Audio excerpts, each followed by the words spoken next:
Estamos al aire, doctor.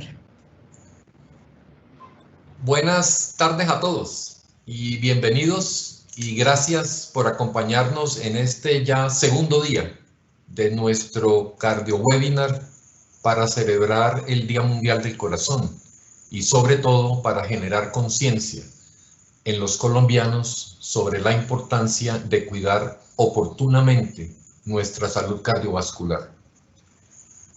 Me llamo Rodolfo Denis, soy internista, neumólogo, epidemiólogo y director médico de la Fundación Cardioinfantil.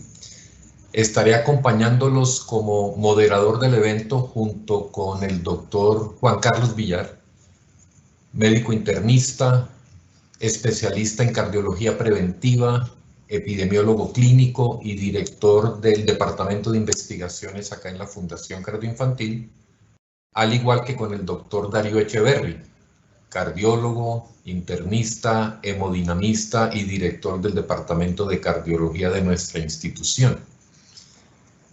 Muchas gracias a todos los asistentes, a nuestros avaladores de este webinar, a la Sociedad Colombiana de Cardiología y Cirugía Cardiovascular, a la Sociedad Interamericana de Cardiología, a la Sociedad Colombiana de Pediatría en la Universidad del Rosario.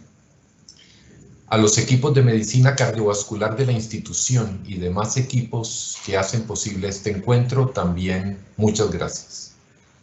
A todos nuevamente bienvenidos. Este espacio es pensado en ustedes y para el bienestar de ustedes. Sin más preámbulos, damos inicio a esta jornada con este video que resume la importancia del corazón como el motor de la vida. Muchas gracias.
Doctor Villar. Bueno, buenas tardes a todos.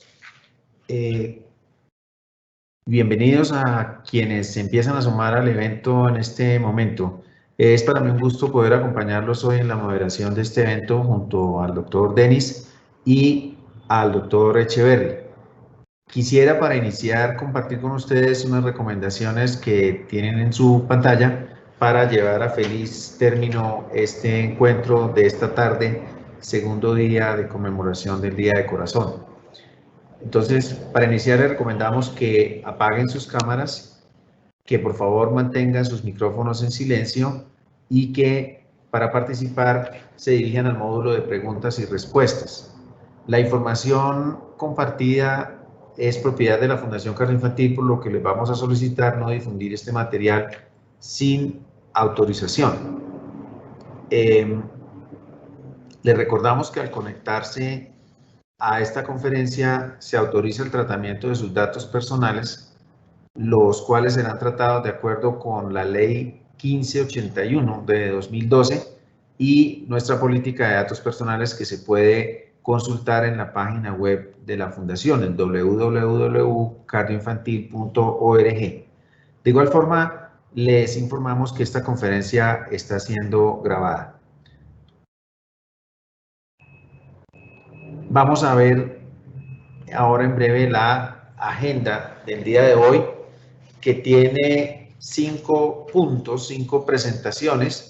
La primera sobre la medición del riesgo cardiovascular. Vamos a abordar qué es el riesgo cardiovascular. La segunda, cómo medirlo en adultos. Y la tercera, cómo medir ese riesgo en tus hijos, cómo y cuándo. Luego vamos a introducir el concepto de riesgo residual.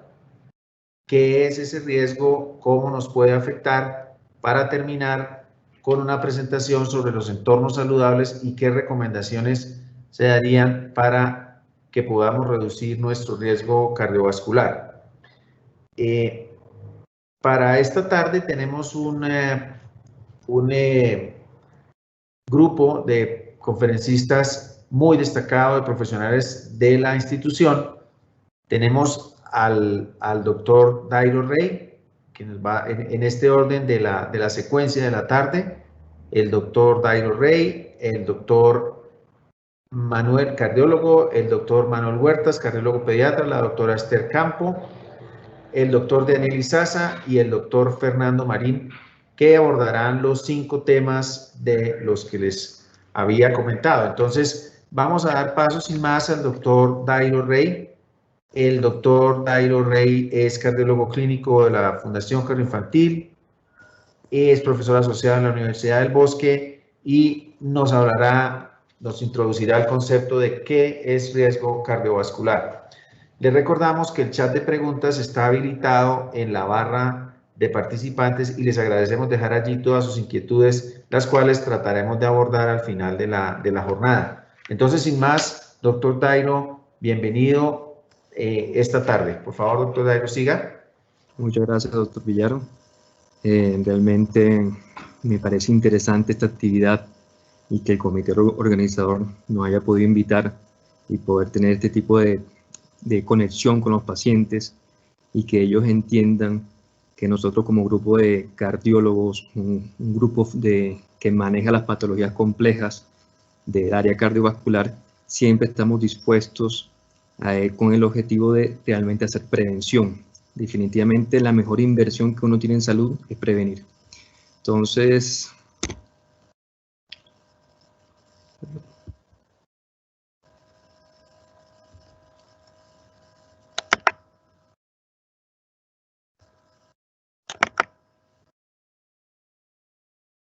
¿qué es el riesgo cardiovascular? Eso es lo primero que vamos a definir realmente. Cuando hablamos de riesgo cardiovascular, tenemos que definir qué es la probabilidad de desarrollar una enfermedad un individuo en el tiempo. Y en este caso estamos hablando de riesgo cardiovascular. Cuando hablamos de riesgo cardiovascular, hablamos de la probabilidad de desarrollar enfermedad cardiovascular. Y cuando hablamos de eso, hay que realmente tener una concepción de que si hablamos de riesgo cardiovascular, podemos entender enfermedad coronaria, traducida en infarto agudo de miocardio, enfermedad cerebrovascular, que puede ser dado por embolia o sangrado, y enfermedad vascular periférica. Entonces, miren esto que es importante y por qué es necesario que entendamos la necesidad de entender qué es riesgo cardiovascular. Cuando estimamos el riesgo cardiovascular en la población adulta, siempre es importante definir factores de riesgo. Hay factores de riesgo modificables y no modificables. Cuando hablamos de factores de riesgo no modificables, hablamos de que realmente no podemos hacer ningún tipo de intervención, como que la edad, el sexo, la raza, los antecedentes familiares del individuo o del paciente, ¿sí? No podemos hacer ningún tipo de intervención, pero hay una población que debemos realmente intervenir para lograr prevención. Cuando hablamos de factores de riesgo modificables, ustedes muy bien lo han visto en la consulta: hipertensión, diabetes, problemas de colesterol, problemas de obesidad, de sobrepeso, sedentarismo, abuso de alcohol, ansiedad y estrés.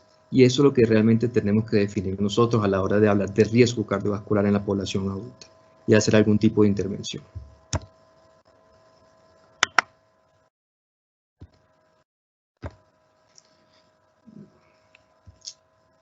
Perdón.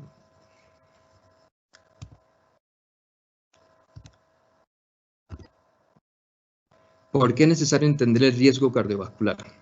Sabemos muy bien que la arteriosclerosis se va formando desde la edad temprana y eso en el transcurso del tiempo se va a desarrollar enfermedad cardiovascular.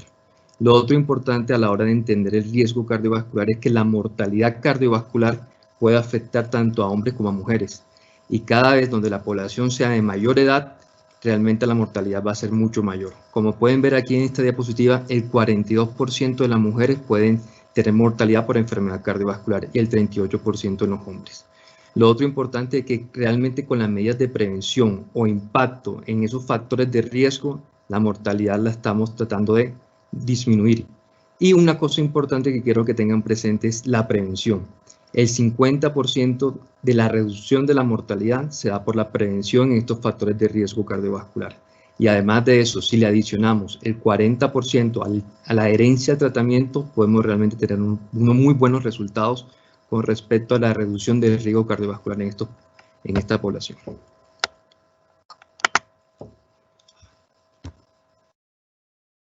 Entonces, ¿por qué sigue siendo necesario entender el riesgo cardiovascular? Porque los esfuerzos preventivos deben realizarse a cualquier edad. Hay una cosa importante que quiero que tengan presente.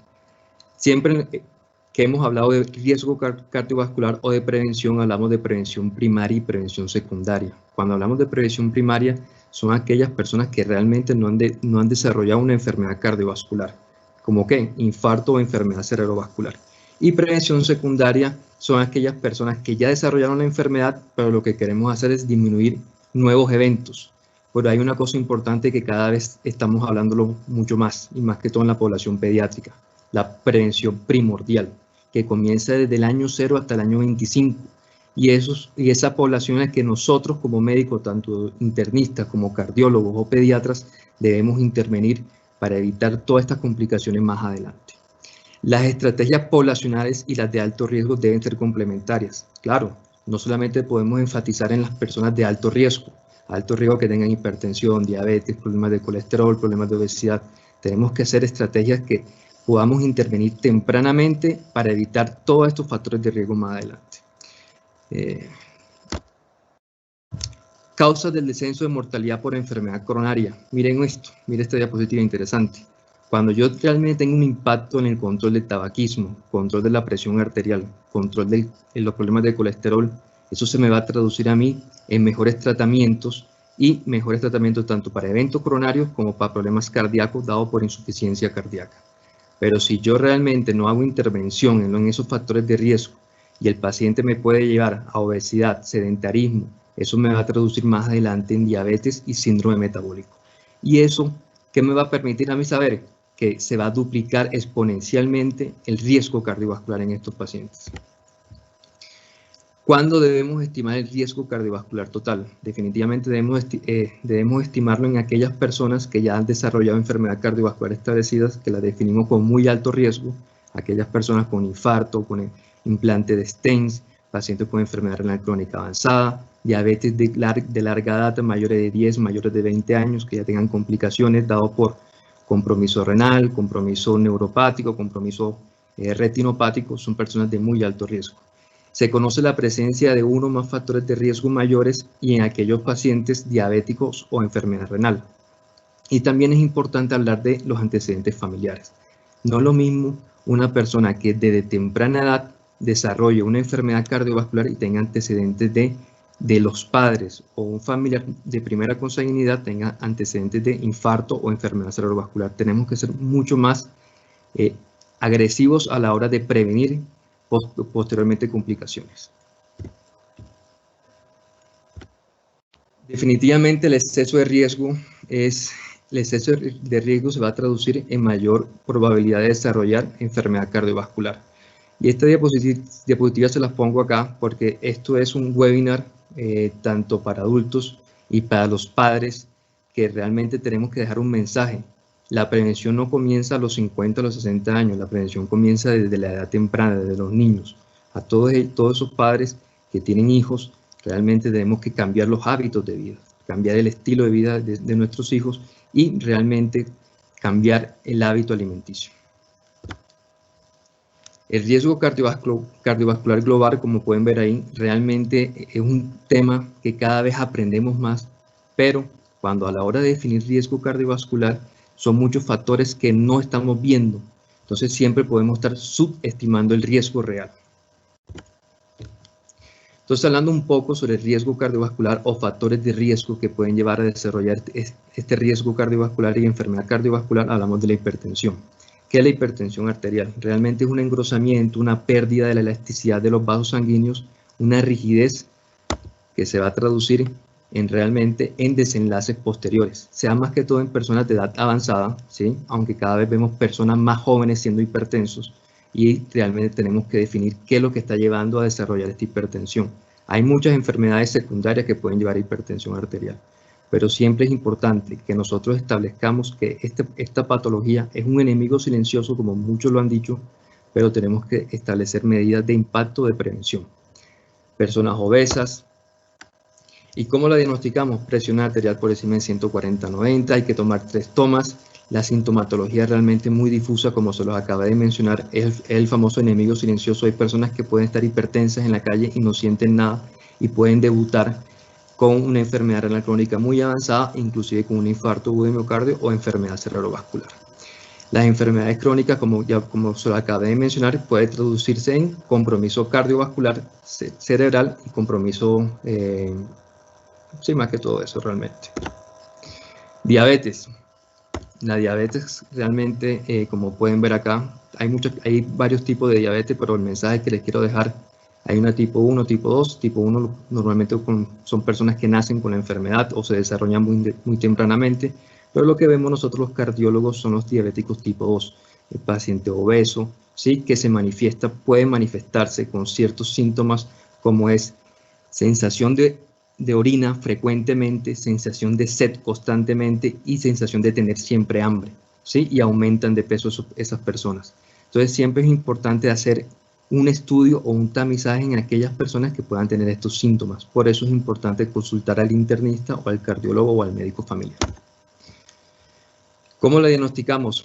Básicamente el mensaje que quiero que tengan presente. Síntomas como lo acabé de comentar, presencia de nivel de glicemia por encima de 200, una glicemia en ayunas mayor de 126, o se le hace una prueba de tolerancia oral a la glucosa, que puede dar por encima de 200, 2 horas después de la prueba de tolerancia. Pero ya tenemos otro método diagnóstico que es la hemoglobina glicosilada. Una hemoglobina glicosilada por encima de 6.5% realmente no va a ser el diagnóstico de diabetes. Problemas de colesterol. Realmente cuando hablamos de problemas de colesterol, muchas de las causas son inadecuados hábitos alimenticios, ¿sí? Podemos tener, inclusive también desde temprana edad, podemos tener problemas familiares. Eso se lo va a mencionar la doctora Esther un poco más, con más detalle, donde hay personas de edad temprana que pueden cursar con problemas de colesterol por encima de 190, LDL por encima de 190. Inclusive los síntomas pueden ser pacientes asintomáticos o poco sintomáticos, pero en el tiempo se puede dar con consecuencias, daño cardíaco, daño cerebral, hipertensión, se puede acompañar de diabetes y problemas de resistencia periférica a la insulina. ¿Cómo la diagnosticamos? Realmente es necesario tomar unos niveles de colesterol, como pueden ver acá, problemas de niveles de colesterol por encima de 130 LDL. El colesterol que realmente a nosotros nos interesa es el colesterol LDL. Ese es el colesterol que nosotros vamos a intervenir, el colesterol que vamos a tratar de reducir para evitar complicaciones más adelante. Entonces, ¿qué conclusiones les quiero dejar? Realmente la importancia de la cultura del autocuidado, ¿sí? La salud no es igual que hospital, definitivamente. La prevención es la mejor inversión que podemos hacer en nuestra salud. La importancia de la prevención de las enfermedades, la motivación como eje principal, el ejercicio, la dieta y siempre consultar a un médico. Y creo que cada vez hemos aprendido que la calidad de vida, tener buenos hábitos, hacer ejercicio, disminuir el estrés, realmente conlleva a un riesgo cardiovascular mucho menor y realmente unos desenlaces muy favorables.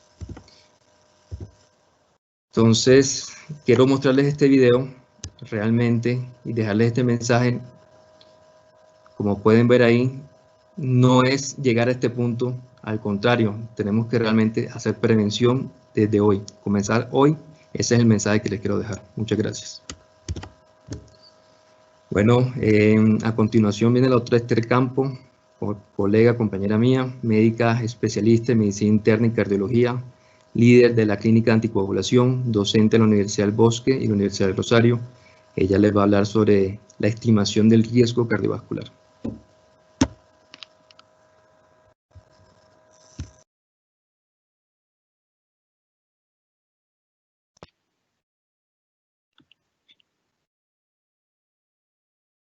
Muy buenas tardes a todos los presentes. Es para mí un honor y me complace mucho compartir estos espacios académicos, sobre todo con nuestros pacientes y nuestra población, y sobre todo para hablar de este tema tan importante como es el riesgo cardiovascular. Pues yo voy a hablar principalmente en cómo medimos este riesgo cardiovascular. Ya tuvimos una introducción bastante amplia con el doctor Dairo Rey. El tema voy a desarrollarlo respondiendo estas 5 preguntas. Voy a explicarles cuáles son los posibles desenlaces de los pacientes que dicen que tienen un riesgo cardiovascular elevado, cuándo debemos valorar este riesgo de enfermedad cardiovascular en los adultos, cada cuánto se debe valorar el riesgo cardiovascular, cómo lo evaluamos en sí, qué herramientas utilizamos para ello y cómo lo interpretamos. Entonces, los principales desenlaces de un paciente que tiene un riesgo cardiovascular elevado consisten en estos que voy a explicarles, que ya los había mencionado el doctor Dairo inicialmente. Entre ellos está la enfermedad coronaria.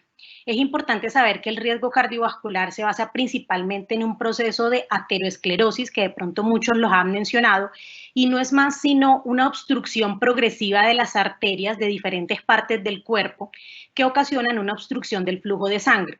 En este caso, la enfermedad coronaria consiste principalmente en los eventos de infarto agudo al miocardio, cuando ya la obstrucción del flujo de sangre se hace crítica y la obstrucción de estas arterias ya causa un daño en el músculo de nuestro corazón.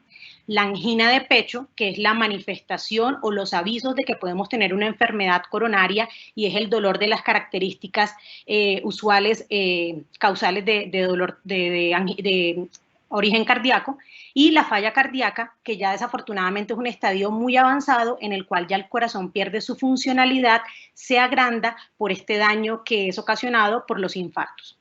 El segundo desenlace que tienen los pacientes que tienen alto riesgo cardiovascular son las enfermedades cerebrovasculares. Aquí tenemos eventos cerebrovasculares fatales y no fatales y los accidentes isquémicos transitorios. Se diferencian en que los primeros pues ya van a dejar una secuela permanente en el paciente, mientras que los segundos son simplemente un aviso o son unos síntomas temporales de estos eventos cerebrovasculares. Y como vemos en la imagen, se pueden manifestar por sangrados intracerebrales, porque un trombo o un coágulo de sangre obstruya esta circulación cerebral, y el tercero, pues por el mismo proceso aterosclerótico que ya mencioné en la enfermedad coronaria, donde las placas van causando obstrucción progresiva del flujo de sangre al cerebro, y es cuando se manifiestan los síntomas de eventos trombóticos cerebrales, como las alteraciones para el habla, la dificultad para movilizar un brazo, una pierna, entre otros. El otro desenlace cardiovascular es la aterosclerosis aórtica y los aneurismas de la aorta torácica y abdominal. La aorta no es más sino un vaso sanguíneo muy grande que sale del corazón y que permite la distribución de la sangre a todo el cuerpo. Pues este proceso de aterosclerosis también afecta a la aorta y por consiguiente el flujo sanguíneo a través de ella, pero principalmente la dilatación de la aorta, que es lo que conocemos como los aneurismas de la aorta, que cuando ya llegan a un diámetro crítico pueden producir ruptura, llevando a desenlaces fatales.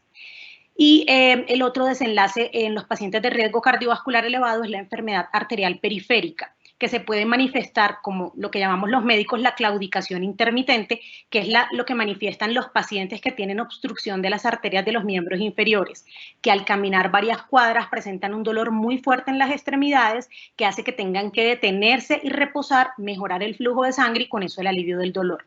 Y ya lo que conocemos como la isquemia crítica de las extremidades, que como lo vemos en esta imagen, es cuando ya el flujo sanguíneo está obstruido de forma importante y tenemos manifestaciones como el cambio de coloración de la extremidad, la frialdad y un dolor bastante intenso.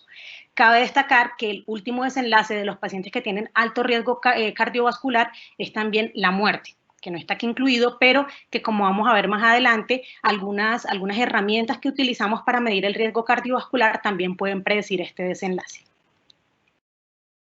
Entonces, ¿cuándo debo valorar mi riesgo cardiovascular? Pues lo recomendamos en los pacientes a partir de los 20 años en la población adulta, y ya hablaremos más adelante de la población pediátrica, entre los 20 y los 79 años, pero pacientes que no tengan una enfermedad cardiovascular conocida, ya que como lo mencionó mi compañero previamente, esto se refiere a una prevención primaria, a prevenir el primer evento de enfermedad cardiovascular. Ya la prevención secundaria es cuando los pacientes han tenido un evento cardiovascular y queremos evitar que vuelvan a presentar un siguiente. Debe ser evaluado periódicamente y no es que los pacientes mayores de 79 años no debamos valorar el riesgo cardiovascular, es que en esta población siempre debemos sopesar riesgos y beneficios ante cualquier intervención que realicemos. No que en estos pacientes la intervención produzca problemas en los pacientes más que la misma enfermedad en sí. ¿Cada cuánto debo valorar el riesgo cardiovascular? Pues si en nuestra primera consulta nos dicen que nuestro riesgo cardiovascular es bajo, la frecuencia de la valoración se recomienda que sea entre 4 y cada 6 años. Sin embargo, si el riesgo cardiovascular es intermedio o es elevado, o el paciente empieza a desarrollar enfermedades que aumentan la probabilidad de enfermedad cardiovascular, estas deben ser mucho más frecuentes. Y es cuando nuestros médicos nos sugieren vernos mensualmente o cada 3 meses o cada 6 meses, dependiendo de los factores de riesgo que presentemos y qué vigilancia debemos tener con exámenes de sangre o con chequeos médicos en sí. ¿Cómo evaluamos el riesgo cardiovascular? Pues lo primero que hacemos en el contacto que tenemos con los pacientes es realizar un interrogatorio exhaustivo, que es lo que compone la historia clínica, además del examen físico. Aquí podemos detectar algunos factores de riesgo, como lo vamos a ver más adelante, para la enfermedad cardiovascular. Para establecer la enfermedad cardiovascular, se los voy a mostrar más adelante, se han creado algunas calculadoras o algunas tablas donde se juntan varias variables de los pacientes y con eso predecimos el riesgo cardiovascular. Es importante siempre la medición del perfil lipídico, dado que en estas calculadoras son los parámetros de laboratorio que principalmente ayudan a estadificar este riesgo. Y usualmente estas herramientas clasifican este riesgo a 5 o a 10 años, dependiendo de la que se utilice, incluyendo, como les dije, las enfermedades mencionadas y el riesgo de mortalidad en algunos casos. En la historia clínica y el examen físico, ¿qué detectamos? El índice de masa corporal. Esto lo hacemos por medio de la medición de la talla y del peso del paciente y los clasificamos en grados de sobrepeso, obesidad, grado 1, grado 2, obesidad mórbida, dado que la obesidad y el sobrepeso son factores de riesgo para las enfermedades cardiovasculares. Ya hablamos de la diabetes, pero hay otro estadio muy importante, incluso un poco mayor, que es los estados de prediabetes o de intolerancia a carbohidratos. Y son esos valores de azúcar o de hemoglobina glicosilada muy limítrofes que nos están avisando que el paciente puede tener riesgo de presentar una diabetes a futuro y que si lo tratamos podemos llegar a evitar el desarrollo de esta enfermedad. Dentro del interrogatorio también ahondamos mucho sobre los hábitos alimenticios y los hábitos de la actividad física, dado que pacientes que consumen bebidas azucaradas o tienen malos hábitos o son sedentarios, pues van a tener mucho mayor riesgo y esto es lo que detectamos en este primer encuentro con el médico. El perímetro abdominal también se ha demostrado que aumenta el riesgo de enfermedad cardiovascular. Entonces, valores normales en las mujeres deben ser por debajo de 82 y en los hombres por debajo de 95. Como ya lo mencionó también el doctor Rey, en la hipertensión arterial, las personas de descendencia afro tienen un mayor riesgo a tener hipertensiones de muy difícil control, es decir, que puedan requerir de 2 a 3 o 4 antihipertensivos para mantener niveles de tensión arterial normales. La historia de enfermedad coronaria familiar es muy importante, pero hay que tener en cuenta que no porque mi abuelita tuvo algún evento coronario, yo tengo el mismo riesgo de presentarlo. Esta historia de enfermedad coronaria es muy importante de acuerdo a la edad en la que se presentó el evento coronario, siendo que si tenemos un familiar masculino que presentó un evento coronario antes de los 55 años o una familiar de género femenino por debajo de los 65, eso es lo que me predispone a mí como descendiente de ellos de presentar enfermedad cardiovascular. La hipercolesterolemia familiar, que puede ser parcial o total, por decirlo de alguna manera, se puede sospechar cuando los pacientes tienen unos niveles de colesterol LDL por debajo de 190, dado que estas moléculas de LDL son las que principalmente se depositan en las paredes de las arterias y son las que predisponen al proceso de aterosclerosis que ya les mencioné. El síndrome metabólico, que posiblemente lo han leído en algunos libros o literatura o lo han visto en algunos programas, no es más sino una combinación de muchos de los factores de riesgo que ya mencioné. Son pacientes que se caracterizan por ser hipertensos, por tener niveles de colesterol y de triglicéridos elevados, por tener la obesidad central, que es los pacientes que tienen la cintura o el perímetro abdominal aumentado de tamaño, la intolerancia a la glucosa, que pueden ser estadios de prediabetes, y estados protrombóticos y proinflamatorios. La enfermedad renal crónica es otra enfermedad que aumenta el riesgo de enfermedad cardiovascular, y esto lo evaluamos en la consulta con exámenes de chequeo y de rutina que hacemos en sangre, como son los niveles de creatinina, de nitrógeno uréico y los exámenes de los uroanálisis o examen de orina. Otras enfermedades que a veces están un poco olvidadas, pero que es muy importante tenerlas en cuenta, son las enfermedades crónicas inflamatorias. Pacientes que tienen artritis reumatoidea, lupus, VIH, tienen también mucha mayor probabilidad de desarrollar enfermedades cardiovasculares. Y la menopausia precoz, ya que como vieron en los antecedentes de historia familiar, las mujeres tenemos un factor protector afortunado por los estrógenos de disminuir el riesgo de enfermedad cardiovascular. Y en las mujeres en las cuales la menopausia precoz se presenta pues tempranamente, tienen mucho mayor riesgo de desarrollar problemas cardiovasculares. Entonces, estas calculadoras que ya les voy a mostrar no son completamente exactas para la valoración del riesgo cardiovascular, dado que estas calculadoras se van estableciendo en diferentes partes del mundo y en diferentes sociedades médicas. Hay sociedades americanas, europeas o británicas que han establecido estas calculadoras para hacer estas aproximaciones del riesgo cardiovascular y que incluyen principalmente estos valores de los que estoy comentando, sin desmeritar los factores de riesgo que ya mencioné. Pacientes con edades mayores a 40 años, el género, si es hombre o si es mujer, los valores de la tensión arterial que encontramos en el examen médico, si está tomando tratamiento para hipertensión arterial, si hay presencia de diabetes, los niveles de perfil lipídico que les mencioné y muy importante que no lo mencioné en los factores de riesgo, pero que está en estas tablas y por eso lo dejé pues acá en la última parte, es el antecedente del tabaquismo. Este es un ejemplo de alguna de las calculadoras que utilizamos en nuestras consultas médicas. Como ven, estas son las variables que ingresamos, el género, la edad, los valores de tensión, de colesterol. La de la izquierda es la que usualmente utilizamos acá en nuestra población colombiana, pero estas calculadoras deben ser adaptadas a nuestra población, porque hay diferentes variables que pueden alterar el riesgo de la enfermedad cardiovascular. Por ejemplo, nuestro mismo sistema de salud, la carga genética que tiene nuestra población, los factores de riesgo y los hábitos alimenticios que pueden haber en diferentes partes del mundo. Entonces es muy importante saber que estas calculadoras siempre deben estar adaptadas a nuestra población para tener la mayor aproximación posible. Y estos son otros ejemplos de unas tablas de la sociedad británica y de la sociedad europea donde se incluyen los mismos factores de riesgo que ya les comenté, el antecedente del tabaquismo, el género, los valores de tensión y los valores de colesterol.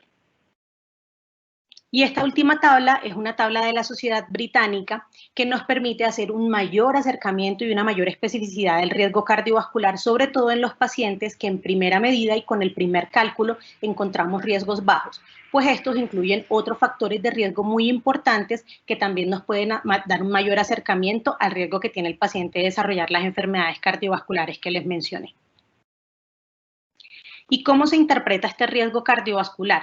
Pues de acuerdo a la calculadora que utilicemos o a la escala de riesgo que se utilice y que sea la adaptada, ellos van a clasificarlo en diferentes niveles. Podemos hablar de un riesgo bajo, limítrofe, intermedio o riesgos altos, dependiendo del porcentaje que nos dé. Y es importante tener en cuenta que estos porcentajes nos dan la aproximación a 10 años. Por ejemplo, de acuerdo a la escala de Framingham, un paciente con un factor de riesgo bajo va a tener menor del 5% de probabilidades de desarrollar los desenlaces cardiovasculares que les mencioné a 10 años. Usualmente, para los riesgos elevados, se hacen unas aproximaciones de valor entre el 7.5% hasta el 30%, de acuerdo a la que se utilice. Y estos son otros dos ejemplos de los resultados que podemos encontrar cuando hacemos el cálculo del riesgo cardiovascular con estas calculadoras o estas mediciones. ¿Y para qué utilizamos el riesgo cardiovascular? Pues esto es muy importante. Esta es una tablita que lo que les quise mostrar es cómo, de acuerdo al riesgo que tiene el paciente de enfermedad cardiovascular, así vamos a ser de exigentes con los seguimientos, por ejemplo, de sus niveles de colesterol. Es decir, que un paciente con unos niveles, con un riesgo cardiovascular elevado, va a necesitar niveles de colesterol mucho más bajos que el que tiene un riesgo bajo. Sobre todo y principalmente para los pacientes con prevención secundaria, es decir, los pacientes que ya han desarrollado un infarto, es muy importante que sus niveles de colesterol están muy bajos. Por eso no debemos guiarnos del todo con la hoja de laboratorio donde nos indican los valores normales. Estos laboratorios deben ser interpretados y valorados por un médico para clasificar esos niveles de acuerdo al riesgo cardiovascular que cada paciente tenga. Y lo mismo aplica para los niveles de tensión arterial. Somos mucho más estrictos en niveles de tensión arterial en pacientes que tienen riesgos cardiovasculares mucho mayores. Para concluir, entonces quiero dejarles estos mensajes para que se lleven a casa. El riesgo cardiovascular nos permite establecer la probabilidad de presentar los desenlaces cardiovasculares que les mencioné, incluyendo la mortalidad, y este riesgo se calcula usualmente a 10 años. Debe realizarse en todos los pacientes desde los 20 años o en el primer contacto médico y de forma periódica en los adultos. Se debe reconocer y corregir los factores de riesgo que aumenten la probabilidad de presentar enfermedad cardiovascular. Y esto es lo más importante. No es solo hacer la detección del problema, es corregirlo a tiempo para no llegar a desarrollar el primer problema cardiovascular. Por eso la última conclusión es mejor prevenir que tratar, y como le digo siempre a mis pacientes, el mejor medicamento es el que no tenemos que tomar. Muchas gracias por su atención y voy a darle paso ahora al doctor Manuel Huertas. El doctor Manuel Huertas es cardiólogo pediatra ecocardiografista, hace parte de la Clínica de Falla Cardíaca y Trasplante Cardíaco Pediátrico de la Fundación Cardioinfantil, tiene una maestría en cardiología pediátrica de la Universidad de Barcelona de España. Él es miembro del Comité de Investigaciones de la Fundación Cardioinfantil, es profesor catedrático titular de la Universidad del Rosario y de la Universidad Nacional de Colombia y es el presidente del capítulo de cardiología pediátrica de la Sociedad Colombiana de Cardiología y del Consejo de Cardiología Pediátrica y Cardiopatías Congénitas de la Sociedad Interamericana de Cardiología. Bueno, muy bien. Buenas tardes a todos. Es un gusto estar aquí compartiendo todos estos conocimientos sobre lo que son los factores de riesgo cardiovascular y quiero invitarlos a que evaluemos cómo vamos a medir y cuándo estos factores de riesgo cardiovascular en los pacientes pediátricos. No es fácil, ya que tenemos una población que es muy heterogénea, donde tenemos distintos factores de riesgo, distintas familias que tratar. No olvidemos que el niño no es un individuo aparte, sino que está en un contexto familiar y debemos manejar todos los factores de riesgo en ese contexto familiar. Muy bien.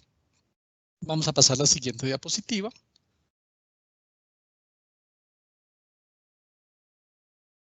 Pásame la siguiente, por favor. Bueno, entonces hay una pregunta muy importante y es cómo y cuándo vamos a medir el riesgo cardiovascular en estos hijos. Entonces en la siguiente diapositiva vamos a ver el conflicto de intereses. No tengo ningún conflicto de intereses para esta presentación y vamos a saber que la enfermedad cardiovascular, como ustedes han visto, es la principal causa de muerte en el mundo y los factores de riesgo y la arteriosclerosis se inician en la infancia. De ahí la importancia del concepto que nos ha enseñado el doctor Valentín Fuster, que muchos de ustedes han escuchado, gran amigo aquí de la Fundación Cardioinfantil, de lo que es la prevención primordial, antes que la prevención primaria.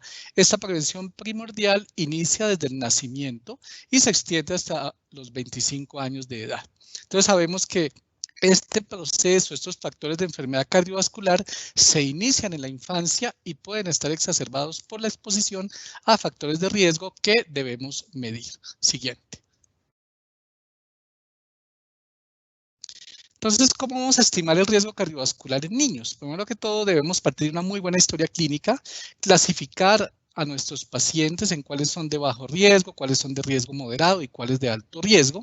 Y miren las patologías, por ejemplo, de alto riesgo, lo que es la hipercolesterolemia familiar homocigota, un trastorno de base genética, la diabetes tipo 1 y tipo 2, las enfermedades renales graves y terminales, la enfermedad de Kawasaki, que ayer se comentó muy bien, la vasculopatía en niños que han requerido trasplante de órganos sólidos y más específicamente trasplante cardíaco, y el antecedente de cáncer, sobre todo en receptores de células madre.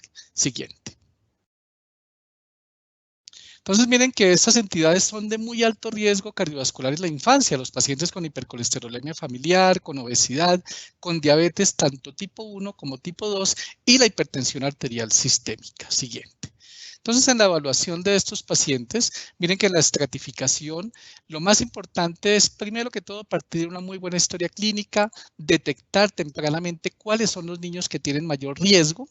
En el paso 2 de esta evaluación, vamos a estimar los factores de riesgo cardiovascular y vamos a valorar cuáles factores adicionales pueden tener en su entorno familiar, exposición a humo de cigarrillo, si hay antecedentes familiares de muertes a temprana edad, de hipercolesterolemia, de riesgo cardiovascular o infarto en edades tempranas, antecedentes de obesidad, malos hábitos alimentarios y pobre actividad física, y ya partiendo de esto, de la estimación de estos factores de riesgo cardiovascular, pasamos a la tercera categoría, donde vamos a tomar medidas de manejo general y de manejo específico, terminando finalmente en las terapias de soporte farmacológico, que es a lo que no quisiéramos llegar realmente en nuestros pacientes. Siguiente. Entonces, ¿cómo vamos a medir el riesgo cardiovascular en niños? Partimos de una muy buena historia clínica, una completa evaluación de los factores de riesgo, tanto del paciente como de su familia, un examen físico exhaustivo, lo que nosotros llamamos el ABC en la evaluación, evaluar los parámetros de peso, talla, índice de masa corporal, la circunferencia de la cintura, la relación de la cintura sobre talla, la tensión arterial, que debemos también tomarla en población pediátrica, el perfil lipídico, valorando el colesterol, los triglicéridos, la glicemia en ayunas, la hemoglobina glicosilada y lo que es la tenometría digital, el grosor de la íntima media carotidia y pruebas específicas cardiovasculares como el electrocardiograma y el ecocardiograma. Afortunadamente, en la charla que me antecedió, pues se definieron varios de estos términos que estamos mencionando aquí. Siguiente. Entonces, en pacientes de riesgo, por ejemplo, pacientes con hipertensión arterial, es mandatorio tener un parcial de orina, medir los electrolitos séricos, como es el sodio, el potasio, el fósforo, el calcio en la sangre, las pruebas de función renal, el perfil de lípidos, cómo está el colesterol, cómo están los triglicéridos, evaluar también cómo está lo que es la hemoglobina glicosilada y en pacientes que tengan historia clínica para algún otro tipo de entidad, evaluar si estos pacientes necesitan un perfil tiroideo, si necesitan algún tipo de medición específica que nos permita evaluar su estado general y cómo se comportan en cuanto a la parte del sueño, si tenemos apneas de sueño, si hay alteración o retraso en el crecimiento o en el desarrollo, que necesiten pues mediciones y estudios adicionales. Siguiente. Vamos a medir los parámetros antropométricos, entonces tenemos que evaluar cómo está el peso, cómo está la talla de nuestro paciente, medir la circunferencia de la cintura, proporcionar un entrenamiento en cómo reducir el aporte calórico en el paciente y su familia para, pues, de esta manera conseguir un seguimiento que debe ser periódico dependiendo de los factores de riesgo de cada paciente y su entorno familiar. Siguiente. Entonces, ¿qué vamos a definir? Vamos a definir si nuestro paciente está en sobrepeso o si tiene obesidad. Vamos a medir todos los parámetros que acabamos de comentar para saber si ese paciente tiene un factor de riesgo tan importante como la obesidad, en el cual el índice de masa corporal va a estar en un percentil por encima del percentil 95. Siguiente. Vamos a clasificarlo de acuerdo al peso, entonces el peso normal es estar en un percentil del 5 al 85, según las curvas que nosotros tenemos para la edad, donde va a estar la mayoría de la población con pesos y tallas normales para su edad y su género. Ya cuando tiene sobrepeso, el paciente tendrá un peso por encima del percentil 85 hasta el 95. Si supera ese percentil 95 ya hablaremos de obesidad, y la obesidad puede ser de mayor grado, 2 o 3, dependiendo de qué tan por encima esté el peso sobre ese percentil 95 para la edad, para el género y la talla del paciente. Siguiente. Hay otros parámetros que en este momento no vamos a profundizar mucho, como es la circunferencia de la cintura y la relación cintura-talla. Siguiente, hay estudios que dicen que realmente pues, no tiene tanta utilidad como el índice de masa corporal. Y en la siguiente diapositiva podemos ver que la tensión arterial pues debe ser interpretada y basada siempre en la edad, en el sexo y el percentil de talla. ¿Cuándo tomar la tensión arterial? Idealmente en todas las consultas pediátricas después de los 3 años de edad y en menores de esta edad cuando tenemos algunas condiciones especiales. Si la tensión arterial inicial está por encima del percentil 90, tenemos que ser mucho más incisivos en las mediciones, tanto por mecanismos oscilométricos, un aparato especial que nos mide de manera electrónica y digital la tensión arterial, o por técnicas auscultatorias con el método clásico de toma de la tensión arterial, con el fonendoscopio auscultando y evaluando cómo está la tensión arterial. Determinamos el estadio de esa tensión arterial y de acuerdo a eso tomamos las conductas inicialmente de cambios de estilo de vida y repetimos las mediciones de forma seriada. Hay un examen que es el mapa del monitoreo ambulatorio de presión arterial que nos va a ayudar en algunas condiciones específicas para la categorización de la tensión arterial y del riesgo en estos pacientes, y dependiendo de la condición podemos reevaluar en 3 meses cómo están esas cifras tensionales y sus factores de riesgo. Siguiente. Ese es un algoritmo, un árbol de decisiones, básicamente, donde mostramos todos los antecedentes que hay que evaluar en un niño con hipertensión arterial, sean antecedentes relacionados con el nacimiento, la historia nutricional, la historia de actividad física, la historia familiar, y dependiendo de esto, pues vamos a evaluar más una u otra vía de factor de riesgo en cada paciente. En resumen, la valoración debe ser individualizada para cada paciente y su familia. Siguiente. Cuando medimos la tensión arterial, entonces vamos a clasificarla, si es una presión arterial normal, si tenemos una presión arterial elevada o si ya tenemos un estadio 1 o estadio 2 de tensión arterial, dependiendo de qué cifras tengamos y en qué percentil se están ubicando estas cifras tensionales. Siguiente.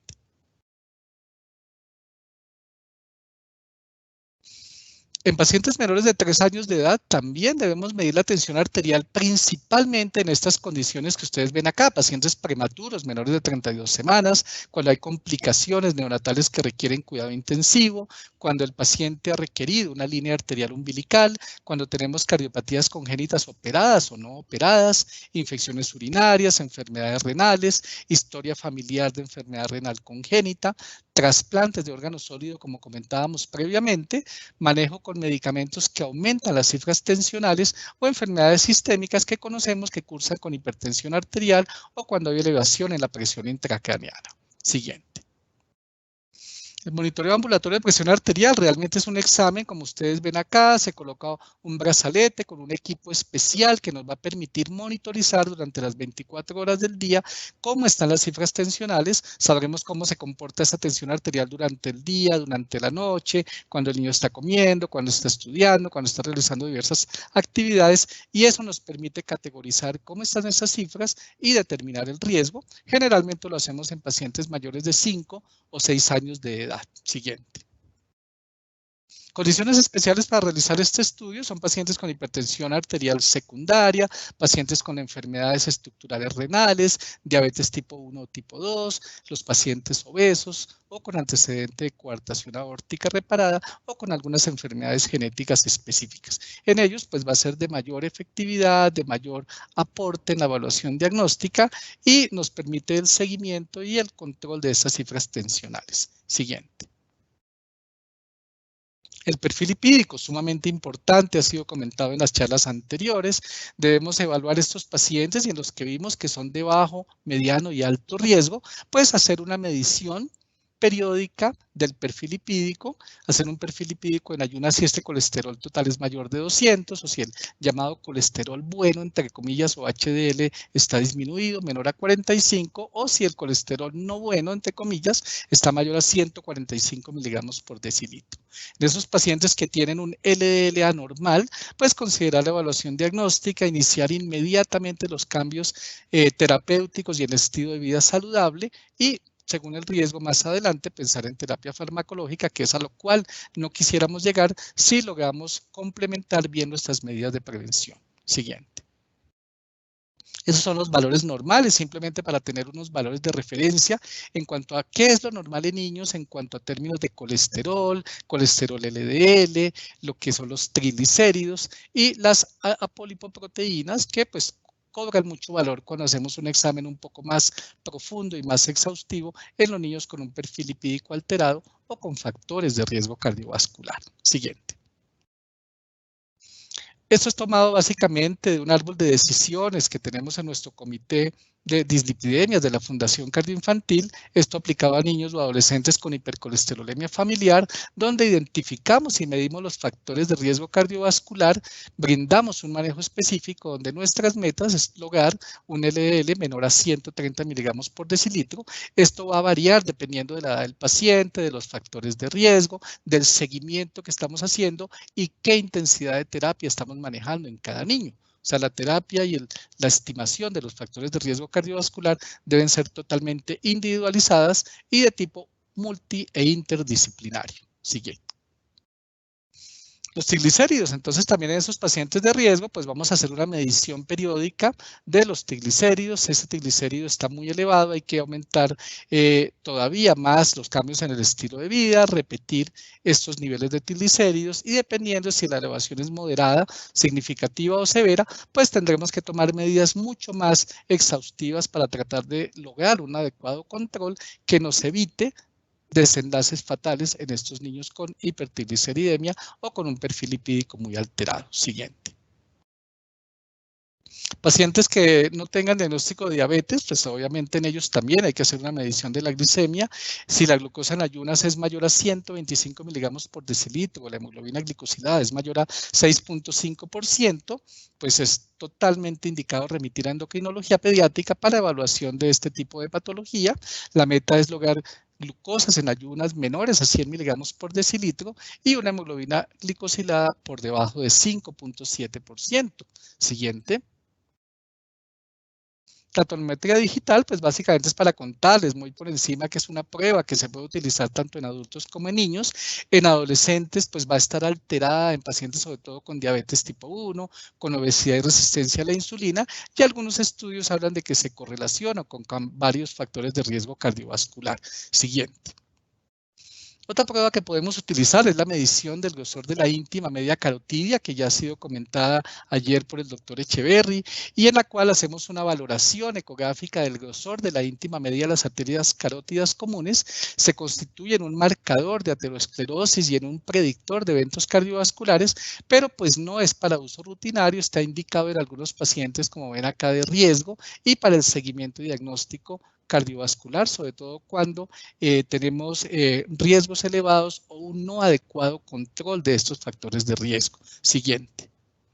Básicamente es un examen por ecografía en el cual podemos medir, estimar el espesor de la íntima, nos sirve para una valoración inicial y posteriormente para el seguimiento. Hay valores normales en adultos, en niños es un poco más complejo porque tenemos una población más heterogénea, con diferentes tallas, diferentes pesos, pero pues es una prueba que realmente se utiliza más en adultos, se utiliza menos en población pediátrica. Siguiente.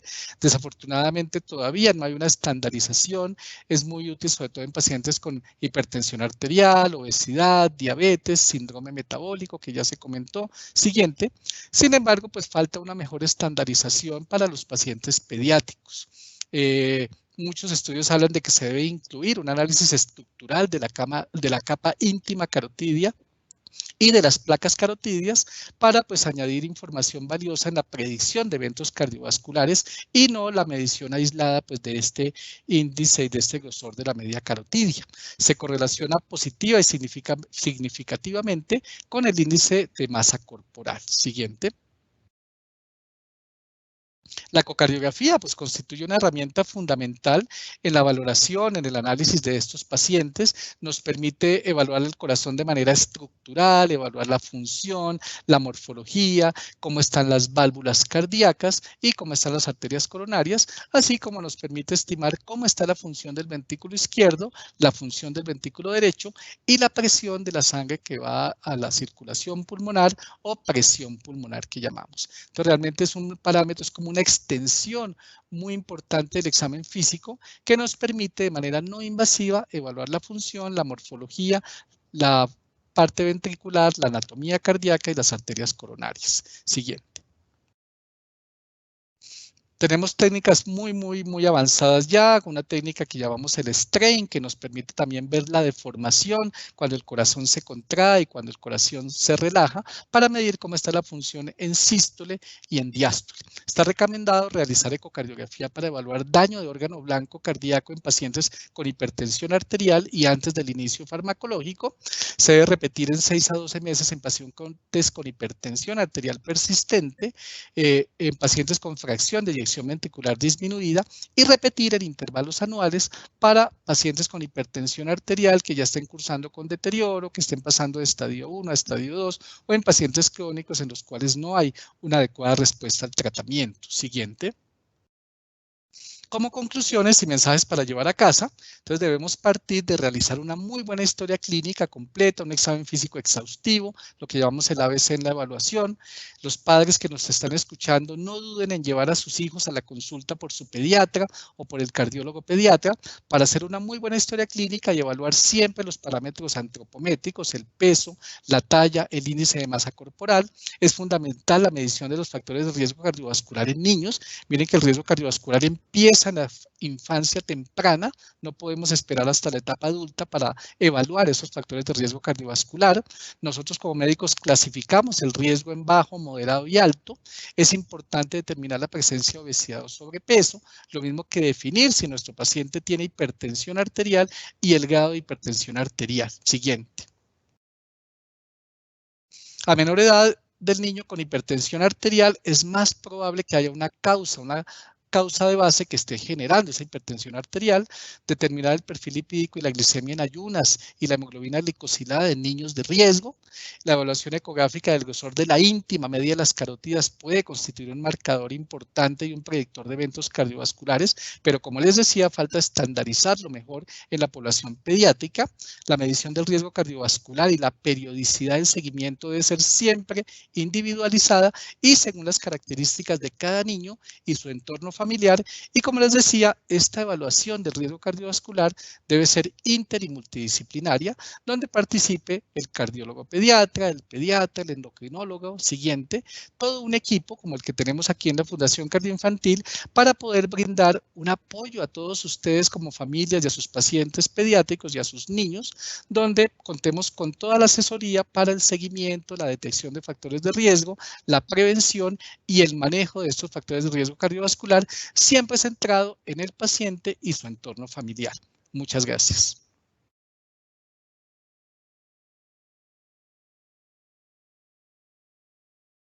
Muy bien, a continuación entonces les quiero presentar al doctor Daniel Izaza. El doctor Daniel Izaza es cardiólogo intensivista, es médico egresado de la Universidad Javeriana con especialización en cardiología de la Universidad del Bosque y cuidado intensivo de la Universidad de La Sabana.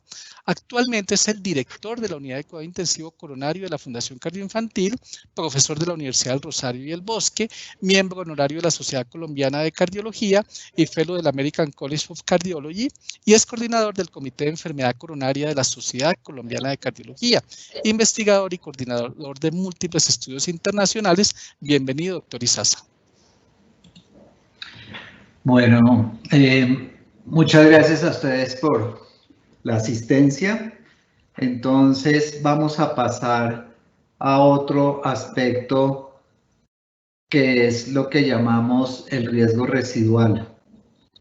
Este riesgo residual, ¿a qué se refiere? ¿Me puedes pasar la siguiente diapositiva, Milena, por favor? Este riesgo residual se está refiriendo a que cuando una persona fallaron todo lo que se ha hablado de prevenir que se enferme y finalmente ya tuvo un evento coronario, llámese un infarto o una angina inestable,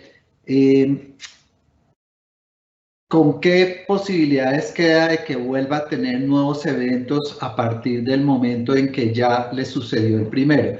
Eso es lo que llamamos riesgo residual. Todos sabemos que la enfermedad coronaria es la causa más común de muertes en el mundo. Se ve en esta diapositiva que para el 2015 ocasionaba cerca del 15% de todas las muertes. Siguiente. Y esto es especialmente cierto en los países de ingresos medios o de bajos ingresos, donde el peso de estas enfermedades cardiovasculares es mucho mayor. Siguiente. Entonces, en esta diapositiva podemos ver específicamente a qué me estoy refiriendo con el riesgo residual. En la parte izquierda de la diapositiva vemos que los pacientes que ya tuvieron un infarto, por ejemplo, quedan con este riesgo de en el primer año de volver a tener eventos. Y en los siguientes 5 años quedan con este riesgo de tener nuevamente nuevos eventos. Entonces, en lo que estamos muy enfocados los cardiólogos actualmente, siguiente, es en tratar de evitar que estas enfermedades y estas situaciones vuelvan a producirle una trombosis en las arterias coronarias a los pacientes. Siguiente. Y para eso hemos logrado una investigación muy significativa de cómo poder cada vez disminuirles el riesgo que les repitan eventos coronarios. Hay estudios que nos han mostrado que cuando un paciente tiene un infarto suele ser porque se le trombosó y se le ocluyó una arteria coronaria, pero si se hacen estudios sofisticados como de endoscopias a las arterias coronarias, se ha visto que en ese mismo paciente hay otros segmentos que no fue específicamente el que se le tapó y que le produjo el infarto, que están inflamados y están vulnerables y están sujetos a que puedan volver a repetir los eventos. Siguiente. Esto es lo que se muestra acá, y es que el 80% de los pacientes que han tenido un evento coronario agudo realmente tienen más de una placa o de una zona en la arteria coronaria que está en riesgo de ocluirse.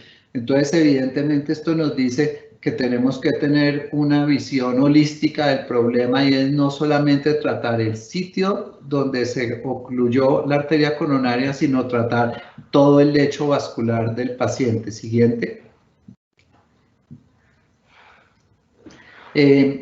Aquí vemos entonces que realmente los eventos que se producen después de haber tenido un infarto o una angina inestable y haber recibido todos los mejores tratamientos con el cateterismo, con las intervenciones coronarias percutáneas, realmente un porcentaje muy importante de esos eventos se refieren al sitio donde se ocasionó el infarto inicial, pero un número igualmente importante se refiere a eventos que se han originado en sitios diferentes a donde sucedió el primer evento. Siguiente. Aquí en esta diapositiva vemos cómo ha progresado en el tiempo el manejo de cómo ir disminuyéndole cada vez más a los pacientes el riesgo de tener un evento que se repita luego de su primer evento coronario. Aquí vemos cuando no se utilizaba aspirina, que la posibilidad de que al paciente le repitiera en los primeros 12 meses un evento cardiovascular era alrededor de este porcentaje, y después cuando se introdujo la aspirina, después cuando la aspirina se combinó con otros medicamentos antiagregantes plaquetarios, pues definitivamente hemos podido ir disminuyendo ese riesgo residual. Siguiente. Entonces lo que vemos es que cuando ya el paciente tuvo un evento, tuvo un infarto, tuvo una angina, necesitó un cateterismo, se le colocó un stent, eso realmente es la punta del iceberg de todo el problema que subyace en la circulación y en las arterias de los pacientes. Y toda esta parte sumergida es todo donde está inmerso el riesgo residual. Entonces podemos tener riesgo residual de que le repita porque hay múltiples placas coronarias o está muy extensa la enfermedad arteriosclerótica, lo cual depende en gran parte de cómo esté todo el problema de los lípidos, del colesterol, de los triglicéridos, de la glicemia, de la tensión arterial. Podemos tener riesgos que son relativos a que el paciente, su sangre está inflamada y entonces está muy susceptible de hacer coágulos, o que el paciente tiene un proceso dentro de su enfermedad arteriosclerótica, un proceso inflamatorio que los deja propenso a repetir el evento siguiente. Vamos a revisar en las siguientes diapositivas un poquito cada uno de estos aspectos. Siguiente. Entonces, lo que vemos en que el paciente tenga riesgos porque su sangre se coagula más fácilmente, esto lo podemos evitar con los antiagregantes plaquetarios como es la aspirina, el clopidogrel, el prasugrel, el ticagrelor. Y hemos visto, siguiente, que en la medida en que nosotros podamos, en algunos pacientes con mayor alto riesgo, extender la doble terapia antiagregante plaquetaria con la aspirina más el otro antiagregante que se esté utilizando, podemos disminuirle el número de eventos. Esto se ha probado tanto para el clopidogrel siguiente, como también se ha probado para otro antiagregante plaquetario que es el ticagrelor, que demostró que si después de los primeros 12 meses de haber tenido el infarto se les continuaba la terapia a pacientes con alto riesgo, se podía tener menos eventos que aquellos que seguían solamente con la aspirina. En esto hay que balancear muy bien el riesgo versus el beneficio, entonces, porque obviamente todas estas terapias aumentan la posibilidad de producir sangrados en los pacientes, entonces esto no es para generalizarlo a todos, sino para algunos. Adicionalmente, siguiente, hay también otras sustancias que todavía no nos han llegado a Colombia, como es esta sustancia que también se puede agregar a los antiagregantes plaquetarios, siguiente, y al agregar a esta sustancia los antiagregantes plaquetarios se pueden disminuir aún más los eventos. Entonces, pero el problema no es solo de plaquetas. Siguiente, el problema también se puede tratar de disminuir la posibilidad que le repitan eventos utilizando sustancias anticoagulantes que van a actuar a través de la trombina. Siguiente, y la siguiente, y siguiente. Y esto es especialmente importante en los pacientes que tienen combinada enfermedad coronaria con enfermedad arterial periférica.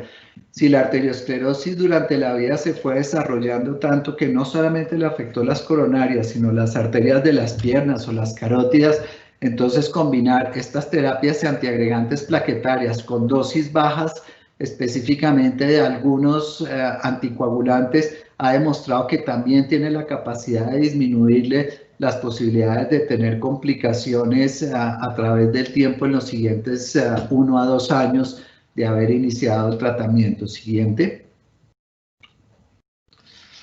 Y una vez ha pasado el primer año de haber tenido el evento coronario, en la cual les mostraban las primeras diapositivas que existe el mayor riesgo, pues después del primer año, si se disminuye la terapia de antiagregación plaquetaria en algún tipo de pacientes, ustedes van a observar que nosotros podamos continuarles la administración de la aspirina combinadas con dosis bajitas de algún anticoagulante en la cual podamos estar seguros de que el beneficio nos está superando los riesgos en cuanto a sangrado y que es más lo que lo estamos protegiendo de nuevos eventos coronarios sin ponerlo a riesgo de que sangre. Siguiente.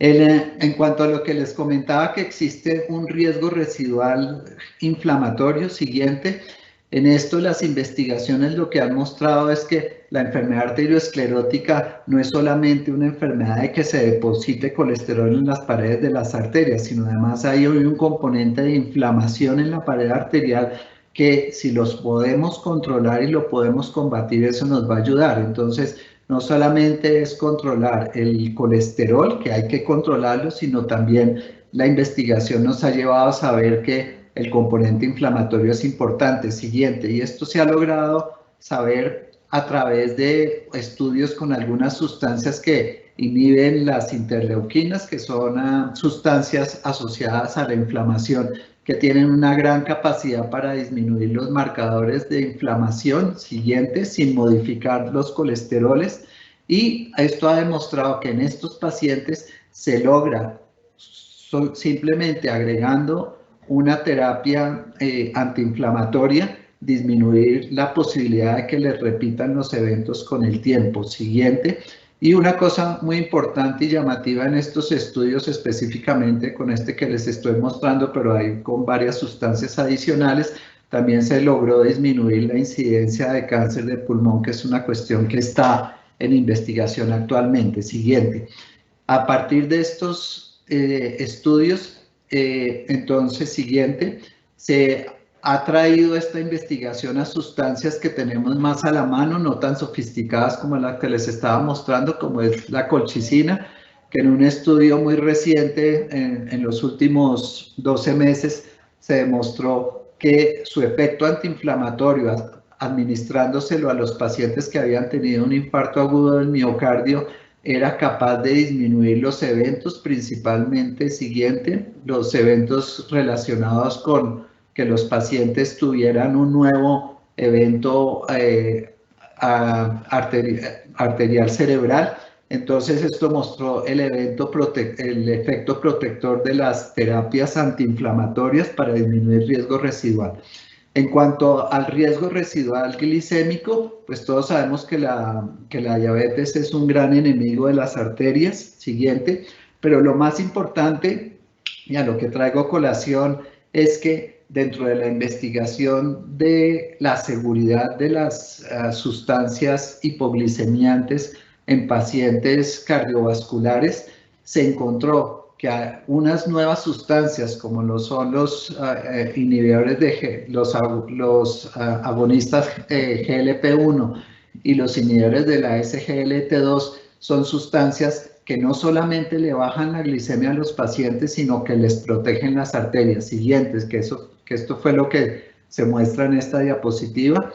Siguiente y siguiente, 2 clics, en la cual la administración específicamente de esta sustancia era capaz de disminuirle el riesgo dentro de los siguientes 2 a 4 años a los pacientes que habían tenido o un evento cardiovascular o tenían alto riesgo cardiovascular y que eran diabéticos. Siguiente. Y esto era capaz también de disminuirles, siguiente, de disminuirle la muerte cardiovascular. Entonces, el auge que ha tenido en este momento la administración de algunas de estas sustancias que se utiliza para la diabetes en pacientes cardiovasculares es muy alto. Y tal vez lo que todos conocemos mucho mejor, que es el riesgo que significa tener el colesterol alto, es el riesgo lipídico, que está relacionado no solamente con el colesterol LDL, siguiente, que el colesterol LDL, que ustedes saben es el que llamamos el colesterol malo, el colesterol dañino, lo tratamos de bajar con las estatinas. Con las estatinas logramos unos porcentajes moderados de llegar a los límites de los niveles de colesterol que consideramos seguros. Siguiente.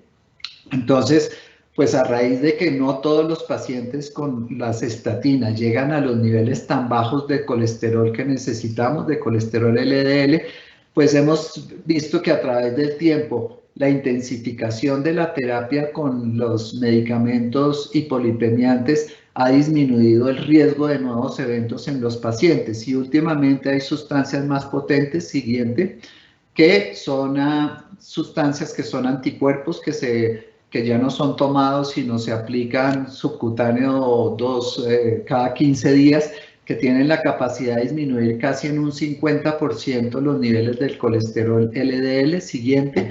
Y esto trae como consecuencia que esta disminución de los niveles de colesterol LDL en pacientes que han tenido síndromes coronarios agudos les puede disminuir la ocurrencia de nuevos eventos de muerte cardiovascular o de angina o de accidentes cerebrovasculares en una forma muy importante. Siguiente. Y siguiente. Y tal vez una cuestión llamativa, no está todavía comercializado, es que esto sigue avanzando y ya no son solo terapias que con administrarlas una inyección subcutánea cada 2 semanas como fueron las que les mostré, sino estos son sustancias que se aplican solamente cada 6 meses, una inyección subcutánea cada 6 meses. Siguiente, que modifican también esta misma proteína, que es la proteína PCSK9. Siguiente, han demostrado que tienen la capacidad de, con solo una administración cada 6 meses, de bajarle los niveles de colesterol LDL a más del 54% del nivel que tenían previamente, y esto seguramente se va a traducir en una disminución de los eventos cardiovasculares. Siguiente.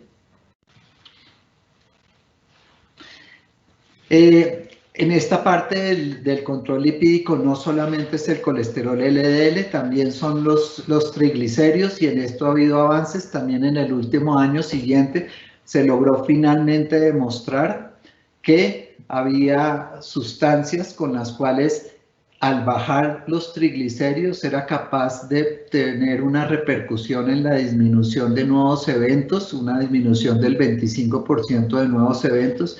Esto es con uno de los componentes de los omega 3, que es el eicosapentanoico, que mostró este resultado. Siguiente. Y que en desenlaces de muerte cardiovascular, de infarto o de accidente cerebrovascular, también tenía una potente capacidad de disminuir todo este riesgo residual. Siguiente.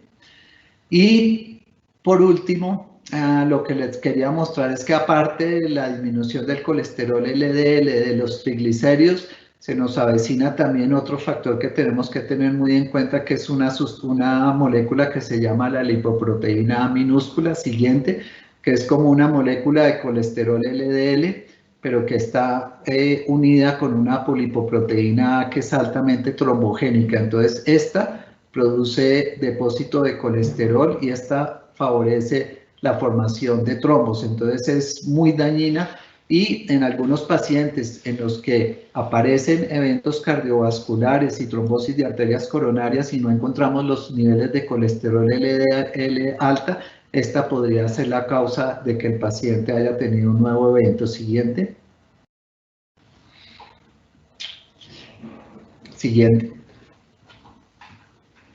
Entonces lo que vemos es que cada vez vamos teniendo más objetivos a los cuales atacar en la prevención de este riesgo residual, y esto es lo que se va conformando como la medicina de precisión, que la medicina de precisión es lograr identificar en cada paciente qué es lo que más lo está afectando, porque obviamente todo lo que les mostré no daría para pensar es que un mismo paciente tiene que tener el tratamiento de todas esas situaciones, porque pues eso, digamos, sería una cantidad de medicamentos a unos costos increíblemente altos. Entonces, en lo que hay que avanzar es en lograr una precisión en los objetivos que tenemos que controlar para disminuir el riesgo residual. Siguiente. Siguiente. Entonces, en conclusión, hay abundante evidencia reciente que soporta la necesidad de terapias dirigidas hacia los determinantes de riesgo residual, que fueron todos los que les mostré. Vamos a necesitar biomarcadores confiables para poder saber en una forma personalizada e individualizada cuál es el factor que está afectando más a cada persona y buscar las terapias más efectivas y seguras en cada uno de ellos. Siguiente. Y con esto termino la conferencia. Les agradezco. Siguiente. Siguiente. Siguiente. Y los dejo entonces a continuación con el doctor Fernando Marín. El doctor Fernando Marín es internista, cardiólogo de la Universidad del Rosario, es experto en todos los temas de prevención. Ha dirigido durante muchos años aquí la sección de rehabilitación cardíaca, es profesor titular de posgrado de Medicina Interna y Cardiología de la Universidad del Rosario y profesor asistente de la Facultad de Medicina de la Universidad del Bosque. Entonces, doctor Fernando, adelante y muchas gracias por su atención.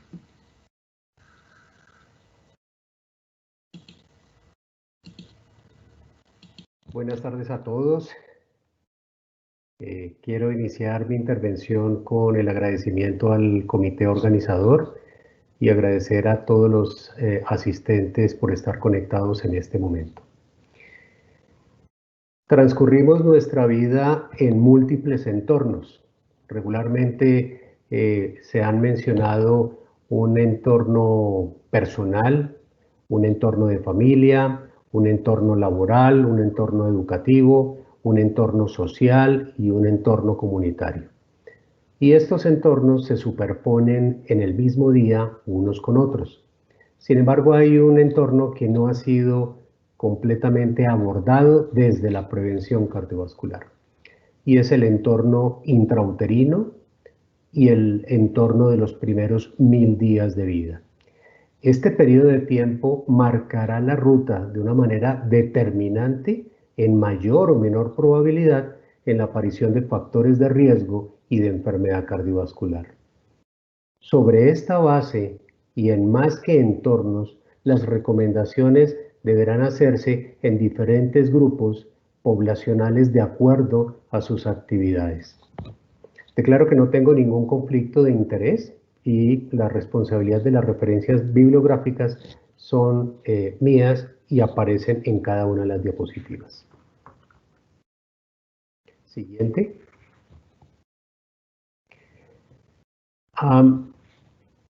En los últimos 30 años se ha enfocado la prevención cardiovascular como prevención primaria y prevención secundaria. En algún momento se alcanzó a mencionar una prevención terciaria, pero llevamos estas 3 décadas con los mismos resultados y con el mismo abordaje. Mi deseo es hacer la propuesta de cambiar un poco este paradigma. Les mencionaba que las recomendaciones, la primera pregunta es ¿a quién o a quiénes? Si estas recomendaciones las haremos a personas sanas y jóvenes, a padres y mujeres embarazadas, a la población general, o si las recomendaciones se las haremos a pacientes asintomáticos con factores de riesgo o a pacientes sintomáticos con enfermedad cardiovascular establecida, si las recomendaciones son para los hospitales, las universidades, las aseguradoras, los gobiernos, o si las recomendaciones son a los colegas y al personal sanitario. Abordaremos cada uno de estos 3 grupos en su momento. Siguiente.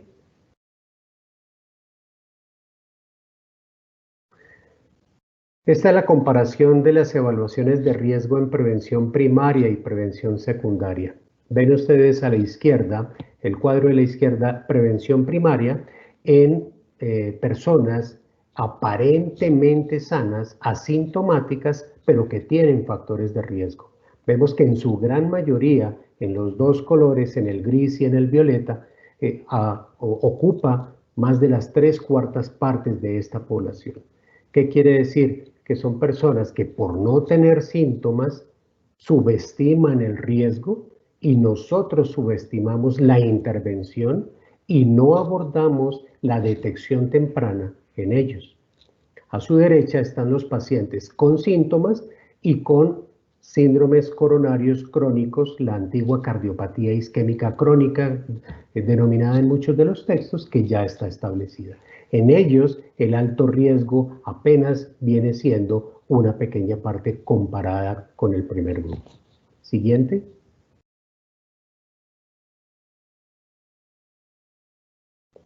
Les mencionaba la importancia de los primeros 1000 días de vida. Durante los primeros 1000 días de vida, la aparición de una enfermedad no transmisible es fruto de la interacción de aspectos genéticos y de estilos de vida a lo largo del tiempo, pero también de lo que se ha denominado la programación metabólica. Esta programación metabólica se origina in útero durante los 9 meses en que estamos dentro del útero de nuestra madre. Siguiente, por favor.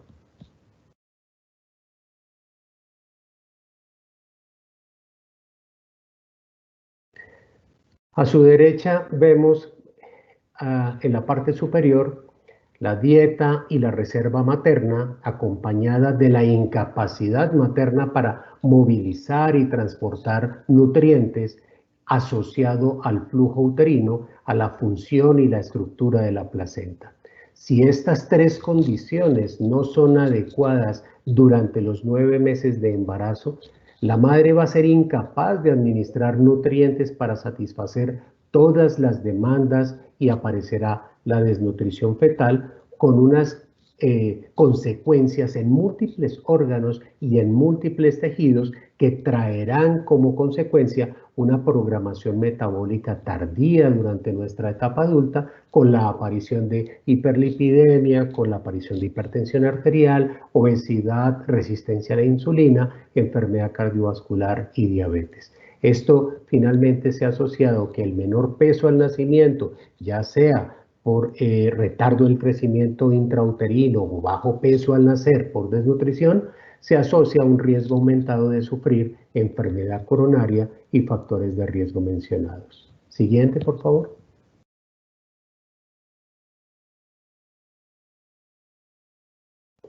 Entonces, el ambiente preconcepcional y el ambiente inútero, acompañado de la plasticidad del desarrollo que se logra durante los 9 meses del embarazo, terminará definiendo el fenotipo que tendremos nosotros. Esto ha sido muy importante porque el fenotipo en Latinoamérica nos cambió drásticamente en los 50 años. Hace 50 años nuestro fenotipo era completamente diferente al que tenemos ahora.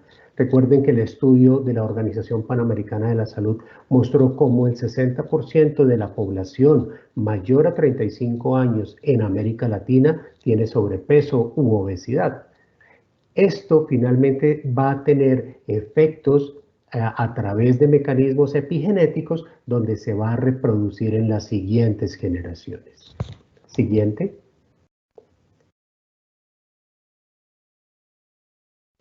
En el año 2018, la Coalición Global para la Salud Cardiovascular, reunida en el Congreso de la Federación Mundial del Corazón, hizo la propuesta que para el año 2025 tuviéramos 0 crecimiento en diabetes y obesidad en el mundo, que redujéramos el 10% del sedentarismo, que redujéramos el 30% en el consumo de tabaco y que redujéramos en un 20% la mortalidad prematura por enfermedad cardiovascular.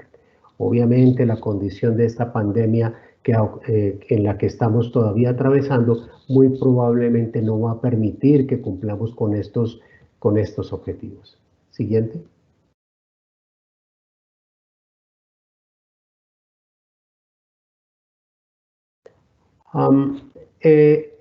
Esta gráfica muestra la tendencia de la mortalidad cardiovascular en los Estados Unidos entre 1968 y 2016.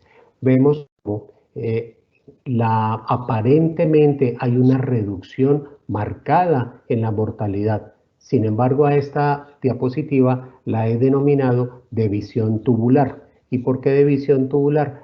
Es la que se muestra con aspectos muy definidos cuando se cambian las cifras en algunos de los dos ejes. Siguiente.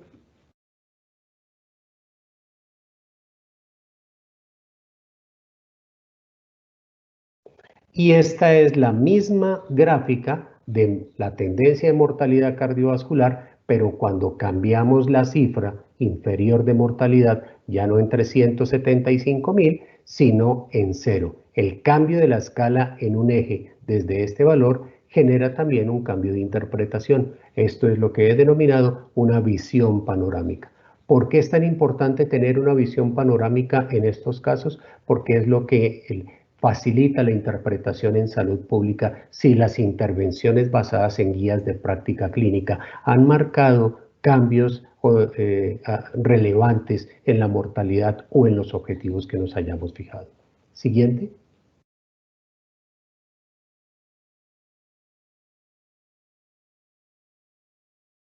El año pasado, el Colegio Americano de Cardiólogos publicó las guías de práctica clínica en prevención primaria y presentó la estrategia del abordaje ABCDE, en donde cada una de estas letras implica una intervención, ya sea de abordaje o terapéutica, en los múltiples factores de riesgo. Esta estrategia está enfocada de atención en equipo, involucra a los pacientes en la toma de decisiones compartidas y aborda determinantes sociales. Esta estrategia en teoría luce extraordinaria. Siguiente.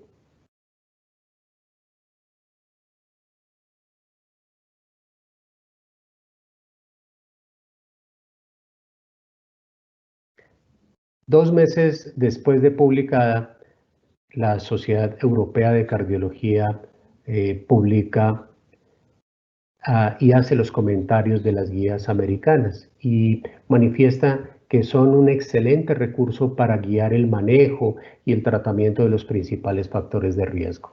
Considera la Sociedad Europea que puede ser ampliamente aplicada, pero que implementada en la práctica clínica del mundo real será desalentador. Esto recordando la tabla del comienzo de los pacientes asintomáticos que tienen factores de riesgo, en donde la gran mayoría son de alto y de muy alto riesgo, pero que por la ausencia de síntomas subestiman su condición. Y terminan diciendo que el tratamiento agresivo de los factores de riesgo para la prevención primaria será aún más desafiante. Siguiente.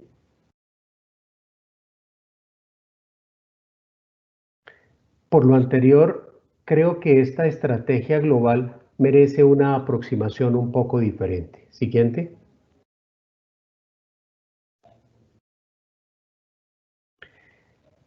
En esta tabla se muestra los dos abordajes, uno el que se hace en la actualidad basado en el alto riesgo. Fíjense cómo estamos buscando en las estrategias de los diferentes scores de riesgo, ya sea Framingham, el del American Heart, el score europeo, el score del Reino Unido. Se está intentando detectar el alto riesgo. El alto riesgo es el área que está bajo la línea punteada, mientras que la propuesta es hacer una estrategia de población general, en donde es el área que está sobre el color amarillo. Esto lo que está buscando es detectar más pacientes de riesgos bajos o intermedios para intervenirlos tempranamente y no esperar a que estén en el alto riesgo para intervenirlos tardíamente. Para esto se necesita llegar con múltiples estrategias, como los veremos adelante, que estarán comentadas en las recomendaciones. Siguiente.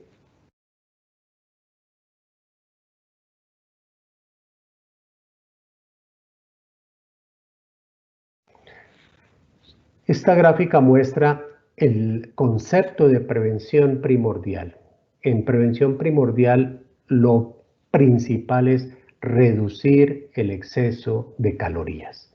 Evitar este exceso de calorías es una parte integral para detener el desarrollo de factores de riesgo de enfermedad cardiovascular. Este concepto es sumamente importante porque de no hacerlo, finalmente estamos dejando una serie de condiciones sociales, sobre todo la dieta y el sedentarismo y el tabaquismo, que serán disparadores y la calidad de la pobre dieta serán disparadores de la aparición de múltiples de estos factores de riesgo. La importancia relativa de la medicación es porque en momentos muy avanzados es una importancia vital, pero en etapas tempranas hay que pensar en estrategias combinadas de medicaciones y cambios en hábitos saludables. Siguiente.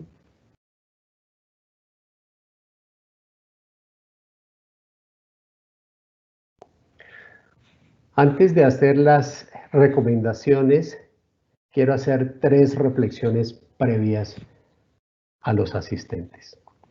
La primera, en cuanto a medicamentos. Claramente, sin negar las virtudes de estos medicamentos, que son los que he utilizado día tras día en estos últimos 25 años, estatinas, antihipertensivos, antitrombóticos y otros fármacos, son fármacos que buscan un objetivo terapéutico y se han ubicado más que en prevención. Poner en ellos el énfasis de la prevención exclusivamente es equivocarse de nuevo. Es decir, no se afane usted, no haga ejercicio, no se afane, no haga dieta, no se afane, fume, tenemos algo para ofrecerle. Ese no es el concepto de la prevención. En segundo lugar, a pesar de los avances logrados en la comprensión de lo que constituye una dieta saludable, se ha prestado menos atención a comprender el por qué las personas no comen una dieta saludable, en donde no siempre los factores económicos son los que influyen, como lo veremos adelante. Hay factores de comunicación, de publicidad. Y la última reflexión, la cultura, la legislación de todos nuestros países, el grado de escolaridad, la moda, los mensajes educativos en los medios de comunicación. Eso es lo que la salud pública, dotada de una perspectiva multisectorial e interdisciplinaria, debe abordar con nuevas herramientas de tecnologías de la información y de las comunicaciones. Siguiente.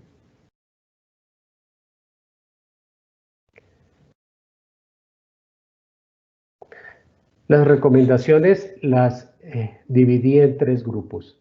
A la comunidad con mensajes claros, sensibles, sencillos y que sean cumplibles. A los hospitales universitarios, a las aseguradoras, a los gobiernos con modelos de educación a pacientes y estudiantes diferentes.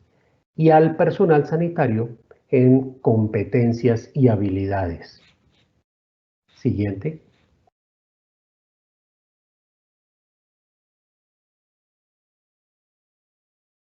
A la comunidad, reduzca las calorías. ¿Cómo lo hace? Primer paso, coma en platos pequeños. No olvidemos que el primer paso de la digestión es visual. Si nosotros no vemos el plato lleno, no vamos a tener sensación de plenitud porque no se van a liberar una serie de enzimas y de sustancias que van a ayudar a la digestión. El hecho de tener platos pequeños va a reducir las porciones.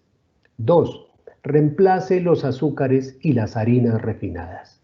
El azúcar, entre más pulverizado y más refinado, es más malo. Igual pasa con todas las harinas que son refinadas. La comida principal del día debe tener 4 alimentos. Una proteína, fruta, 20 trozos de fruta, vegetales, y un cereal, grano o harina no refinada. No consuma bebidas gaseosas, reemplácela por agua, por limonada o por jugo natural. Los lácteos enteros, el chocolate amargo y la carne magra sin procesar no se asocia con un mayor riesgo de enfermedad cardiovascular o de diabetes. El daño cardiovascular que producen las grasas está en función de su grado de procesamiento. Las carnes procesadas, las que se compran, en las que vienen 20 o más porciones de hamburguesa ya armada, los paquetes de albóndigas que ya vienen armados, toda esta es carne procesada. Los embutidos, de acuerdo al grado de procesamiento, a la cantidad diaria y a la frecuencia de su consumo. Ir al parque, ir al gimnasio, hacer ejercicio en la casa o ir a alguna cancha, cualquier sitio es bueno para hacer ejercicio. Los seres humanos nacimos para estar en movimiento. ¿Cuánto tiempo? 150 minutos por semana. Por ningún motivo fume. Fumar afecta gravemente la salud y reduce la calidad de vida tempranamente.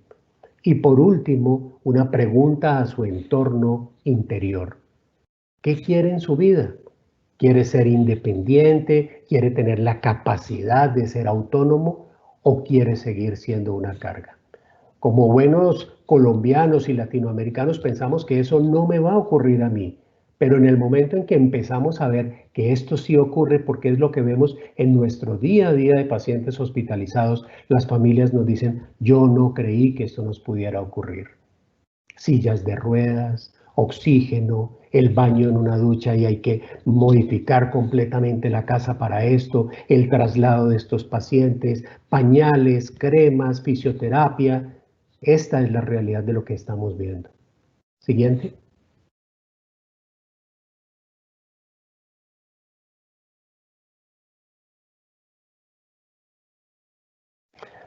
A los hospitales universitarios, a las aseguradoras, a los gobiernos, quiero proponerles una cátedra que es muy importante y que la están desarrollando profundamente las empresas, la industria de los alimentos, la industria tabacalera, la industria de los videojuegos, incluso la banca. Es la economía del comportamiento. La economía del comportamiento es el estudio de todas las influencias psicológicas en la toma de decisiones económicas. Esta economía del comportamiento tiene claras aplicaciones en los hábitos alimenticios a través de la implementación de impulsos inconscientes que pueden mejorar la efectividad de las políticas nutricionales. ¿Por qué la considero una cátedra vital en este momento y que debe hacer parte de las ciencias básicas de las carreras de la salud? Porque en este momento la dieta cambió nuestra morfología, cambió nuestra anatomía y va a cambiar la fisiología. Exhibir alimentos saludables de una manera más prominente en los comedores escolares y universitarios puede llamar más la atención sobre ellos, pero adicionalmente a esto debe ir combinado con algún tipo de incentivo, incentivos financieros para producir y comprar alimentos saludables, incentivos para quien los consuma en los colegios o las universidades, mejorar los créditos de alguna materia, el transporte, el parqueadero, la bebida. Son múltiples las posibilidades que se pueden tener para tener incentivos y no dejar solamente en las cafeterías de los colegios y las universidades los paquetes, los ponqués y las gaseosas. Siguiente.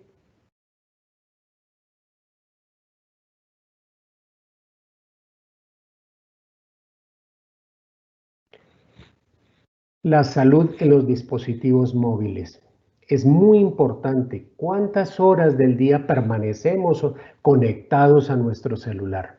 Algunas personas en sus aplicaciones que les permiten medir cuánto estuvieron en la semana les dan promedio de 6, 8 y hasta 10 horas diarias, generalmente consultando redes sociales o noticias, miles de cosas. ¿Por qué no utilizar ese recurso que está en el bolsillo de cada quien para brindar orientación de autocuidado a los pacientes que han sido diagnosticados recientemente con factores de riesgo o incluso, mucho más importante, a pacientes que tienen enfermedades cardiovasculares establecidas? Este contenido debe ser accesible a través de cualquier teléfono móvil, no necesariamente debe ser un teléfono inteligente, puede ser algún otro dispositivo portátil. Y estas intervenciones en lo posible deben tener mensajes de texto que brinden información, aliento, motivación para adherencia a los tratamientos, aplicaciones desarrolladas o seleccionadas para intervenir objetivos, funciones de recordatorio o ambos, y poder tener además un componente interactivo de un chatbot en donde las personas puedan estar preguntando y hacer consulta en respuesta inmediata de manera personal. Siguiente.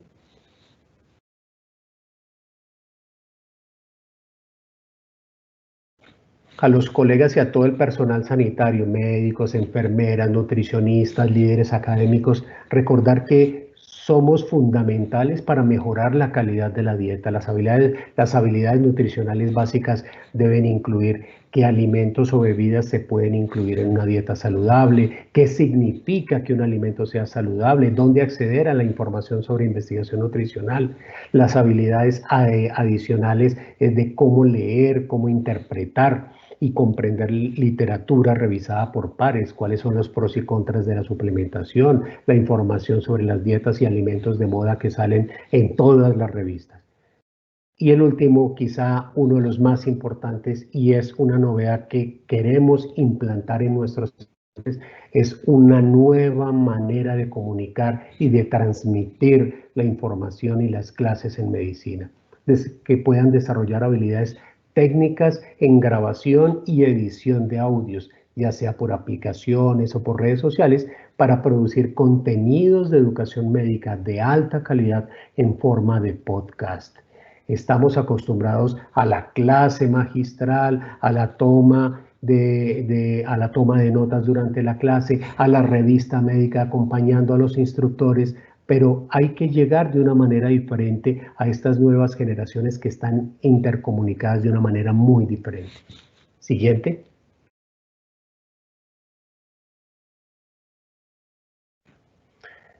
En julio de este año, la Sociedad Americana de Prevención Cardiovascular publica esta fórmula de 4 pasos y 2 principios que los invito a que la exploren un poco más, que la conozcan. Este que dice de 4 más 2 son 4 pasos de aproximación al riesgo y los 2 principios son 2 principios de manejo. Esta sociedad creó el grupo de Cardionerds, del cual me siento profundamente atraído y me considero un fan de ellos. Siguiente.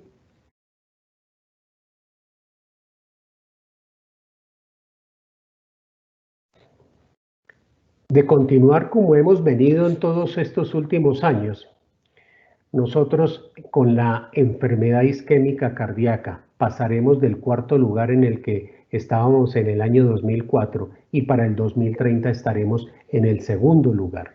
Y la enfermedad cerebrovascular pasaremos de estar en el sexto puesto para estar en el cuarto lugar. Adicionalmente a esto, y de manera muy riesgosa, pareciera que la depresión unipolar severa vaya a ser la primera causa de pérdidas de año de vida en el año 2030 y en tercer lugar los accidentes de tráfico. Fíjense que estas primeras 4 causas son comportamentales. Siguiente.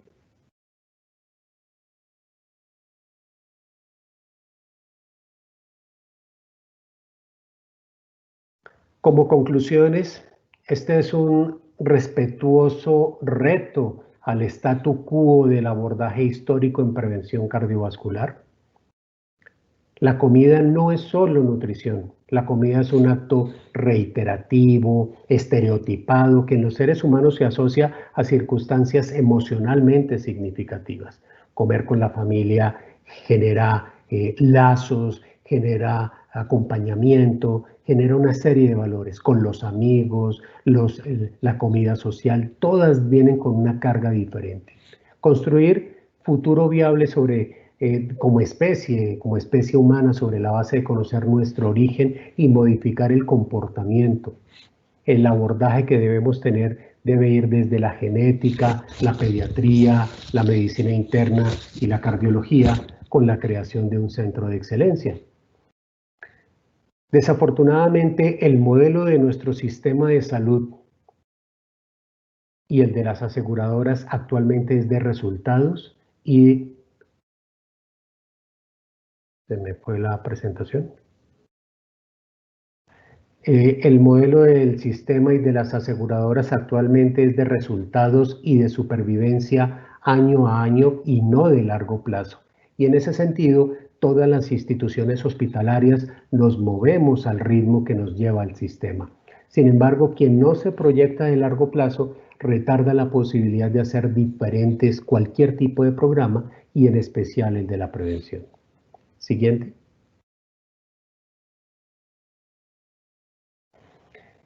Hemos hecho mucho en intervención en enfermedad aguda y crónica instauradas, pero no hemos redefinido un modelo de prevención cardiovascular desde la gestación.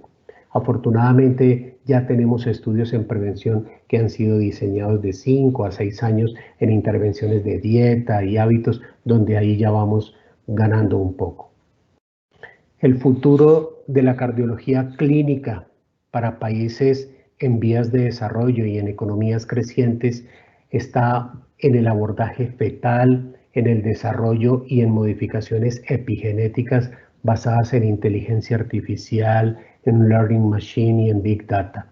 Esta planificación y estructuración es definitiva para los objetivos estratégicos de las instituciones en los próximos 5 años. Pues solamente en 2 a 3 décadas veremos los resultados de lo que hicimos si cambiamos el plan de abordaje. Muchas gracias. Muchas gracias, doctor Marín, por esta muy clara, muy didáctica presentación, donde acabamos de cubrir las diferentes dimensiones de los conceptos de riesgo cardiovascular y estilos de vida y ambientes. De paso, pues muchas gracias a los colegas de la institución por estas ricas enseñanzas que nos han dejado a lo largo de este evento de hoy. A raíz del problema técnico que tuvimos, ustedes vieron que el video que teníamos al principio se nos quedó sin sonido. Vamos a repetirlo y luego le pido a nuestro colega, el doctor Darío Echeverry, que nos termine de concluir con este evento. Muchas gracias. Oigamos el video entonces. En la cardio tenemos una corazonada. Los acordes de esta canción te van a llegar al corazón, porque allí va lo que importa. Solo recordemos que hasta recordar significa volver a pasar por el corazón, porque allí está lo que alguna vez nos hizo latir. Los momentos cordiales, los recuerdos cuerdos y también los no tan cuerdos. Todo siempre nos lleva al corazón. Por esto debes acordar con los que amas, que crean en ti cuando dices que vas a cuidarlo, que vas a tener el coraje de escucharlo, así no suene como esperabas. Y aunque estés en desacuerdo, con la mano en el pecho lucharás porque queda mucho por delante. En la cardio sabemos que tu corazón no da espera.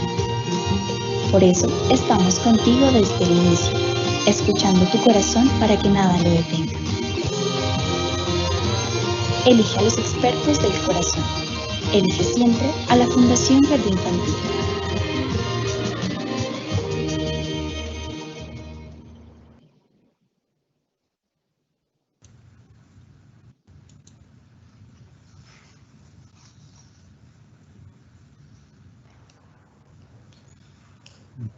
Buenas tardes a todos. Es un placer y un orgullo poder estar participando en esta sesión luego de 2 días de educación en prevención y luego de un mes de trabajo celebrando el Día Mundial del Corazón en un país donde se hace necesario volver a la prevención de las enfermedades cardiovasculares.